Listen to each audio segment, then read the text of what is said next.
இயேசு கிறிஸ்துவின் நாமத்தினாலே இந்த காலை வேளையிலே அன்போடு விட வாழ்த்துகிறேன். உங்களுக்கு கிருபையும் தேவ சமாதானமும் உண்டாவதாக.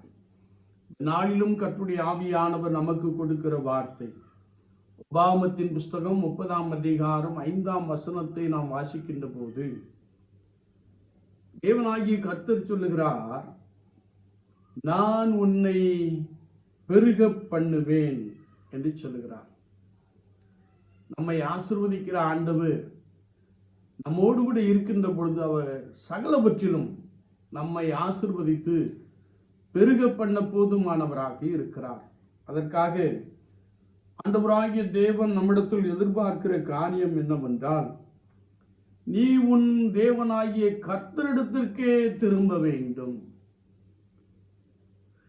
இன்னும் இந்த பகுதியை வாசிக்கின்ற பொழுது, நீயோ மனம் திரும்பி கர்த்தரண்டை சேருகின்ற பொழுது அவர் உன்னை ஆசீர்வதிக்கிறவராக இருக்கிறார்.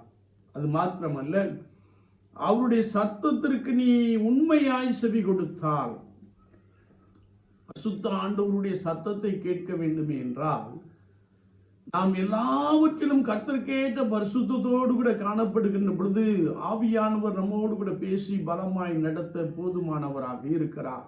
அதாவது ஆண்டவருக்கும் நமக்கும் உள்ள உறவு சரியாய் காணப்படுகின்ற பொழுது அவர் நம்மோடு கூட பேசுகின்ற சத்தத்தை நாம் கேட்க முடியும்.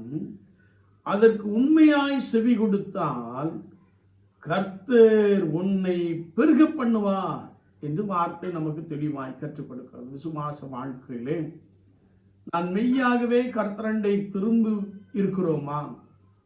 நான் மெய்யாகவே கர்த்தருடைய சத்தத்திற்கு செவி கொடுத்து நடக்கிற ஒரு நபராய் காணப்படுகிறோமா? சற்று நாமே ஆராய்ந்து பார்ப்போம். அப்படி நீங்கள் கர்த்தரண்டை திரும்பி கர்த்தருடைய சத்தத்திற்கு செவி கொடுத்து நடக்கின்ற பொழுது ஆண்டவர் உங்களை சகலவற்றிலும் பெருக பண்ணுவார். கர்த்தருடைய வசனம் சொல்லுகிறது, நீ வலதுபுறமும் இடதுபுறமும் இடம் கொண்டு பெருகுவாய் என்ற ஒரு வார்த்தையை நாம் வாசிக்க முடியும். ஆண்டவர் அப்படியே உங்களுக்கு உதவி செய்வாராக. ஆமென். நாம் ஜெபிப்போம். நேசிக்கிற நல்ல ஆண்டவரே, இந்த புதிய நாளுக்காய் ஸ்தோத்திரம். வார்த்தைகளை கேட்டவர்களுக்காய் ஸ்தோத்திரம். ஒரு மெய்யான மனம் திரும்புதல், உம்முடைய சத்தத்தை கேட்கிற அனுபவம் நிறைந்தவர்களாக ஒவ்வொருவரும் காணப்பட ஆண்டவர் உதவி செய்வீராக. அது நிமித்தமான பெருக்கம், ஆசீர்வாதங்கள் ஜனங்களுக்குள்ளே நிறைவாய் உண்டாகட்டும். இயேசு கிறிஸ்துவின் நாமத்தில் ஜெபங்க எழும் பரிசுத்த பிதாவே. ஆமீன், ஆமீன்.